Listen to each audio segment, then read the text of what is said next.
Don't ask me why I'm recording. I just really like editing to take my mind off of things. And I really like this song from the girl with the dragon tattoo.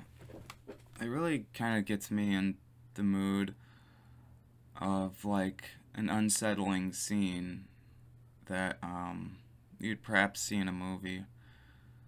And that's kind of the challenge of writing is when you're writing a book, it's not a movie, but you kind of picture it in your head as a movie.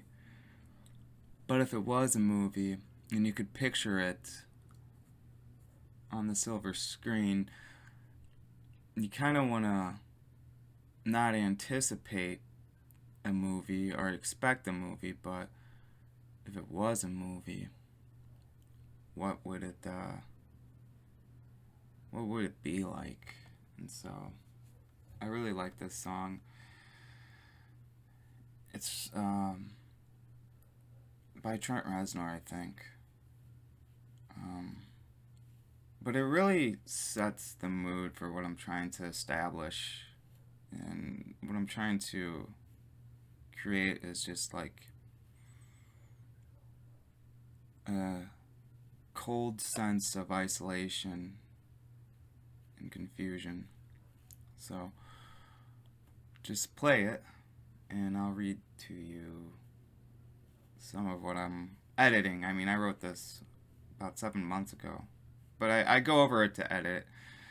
And when I edit things, I do add new elements. You know, they just pop into my mind. You really can't force them to come, they just occur naturally.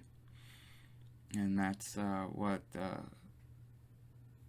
makes the story more evolved. So I like to adapt with it. And again, when I do edit scenes and parts of the book, I go over the whole thing, one page at a time.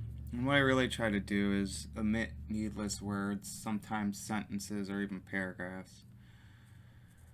And, I try to explain it as best as possible without sounding too vague. And I think I took most of this from the elements of style. And I kind of have that Lovecraftian sense to me, where it's like you work really hard on a sentence. Um, just about every sentence you work really hard on. Sometimes they're very long and drawn out, but I try not to draw out my sentences. He would go on really large strings and, sometimes take up like an entire page. But I appreciate the sort of delicacy he would take, and I kind of do the same thing, but I try to keep it as brief as possible. I know I talk a lot, but when I'm writing, I usually try to keep it as brief as possible and explain what's going on. So, this is called She Reminds Me of You from the soundtrack to The Girl with the Dragon Tattoo.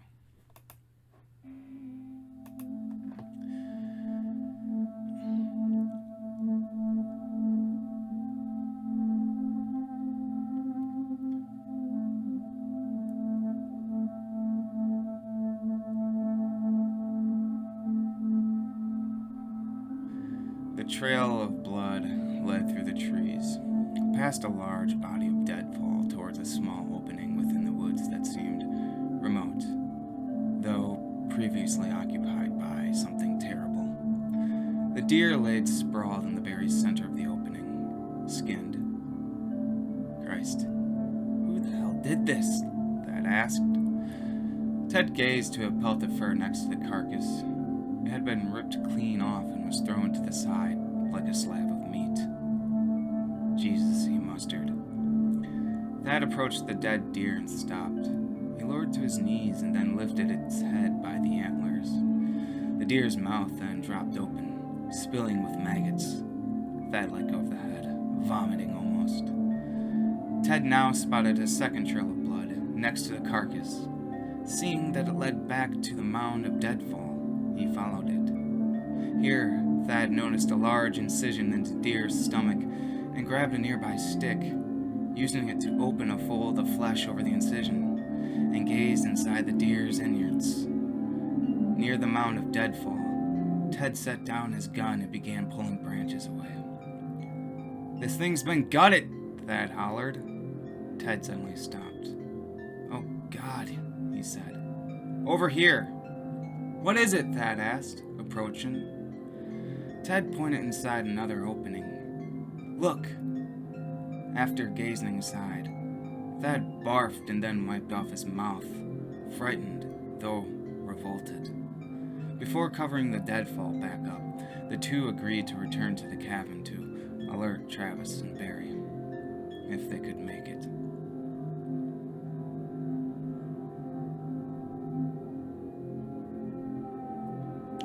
Time passed under a strain of confusion throughout the woods as the white of snow hardened under every footstep, becoming thick and condensed, sounding with a rifling crack beneath the soles of their boots.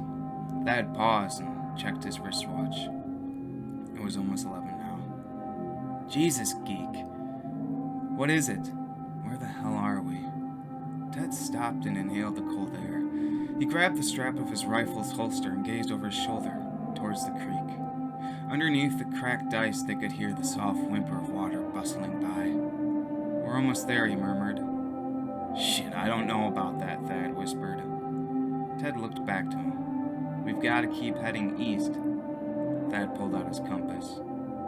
"It says we're heading west." Ted gazed up to the sky. "But the sun's setting that way. Are you sure your compass isn't broken?" "Check yours." Ted sighed and pulled out a serrated survival knife. He flipped the lid over its compass up with his thumb and let out a sigh. "It says west, doesn't it?" "Yeah," Ted mustered. "Fuck." Ted flipped the compass closed and put the knife back in his carrying case. He turned and then pointed up the river. "We've already went halfway, so it'd be dumb to turn around. The sun never sets east. It has to be our compasses." "Yeah." "You're right," Thad said. "The cabin's west. Let's go." Ted nodded. "Right," he said. The two started back up the creek. Thad cleared his throat and gazed behind, towards the way they had came, and thought only of what they had discovered in the deadfall, unable to take his mind off it. What did that? It couldn't have been a hunter. Who could skin a deer so fast? He couldn't stop thinking of it. The pelt itself was missing patches of fur. There were tiny holes in it that looked like cigarette burns. The hairless patches of skin surrounding them were discolored, as if some of it seemed eaten away even, as if it had contracted some sort of flesh-eating virus. There was also a large incision in the deer's stomach, and all the organs had been removed, left under the brush of the deadfall like they were regurgitated. He wondered if something was hiding them, perhaps saving them for later. Ted paused and looked to him. "Come on," he mustered. Thad snapped out of it, nodding, and the two continued. So, clearly two hunters lost in the woods, dealing with some spooky shenanigans. Some people think the things I write are too much. I often think they're not enough, How could I write something like that? And I gotta say, no, I kind of feel like I failed, that I didn't take it to the direction I wanted to take it. But thank you for thinking that it's very hard to read. I guess I don't know. I think some people are just really sensitive and don't understand art, and if you don't like horror, then don't read horror. If you don't like satire, then don't read satire. If you don't have a sense of humor, then you find some fluffy cartoons to watch. It's kind of what I view that is going on in the world right now is there's coming a point to where we're kind of just like, well, we're getting rid of the old and putting in the new, and people, they're so well adjusted to the old that they don't necessarily embrace the new. Like, they like to keep the old, same, used up ideas that have been pretty much failing, really bad. And, this is like my problem with entertainment right now is, it's been used so many times over and over again that's no longer good. And, anything that exists without the boundaries of its nature is kind of demonized. Like, you can't use it, it's not good, it's too much.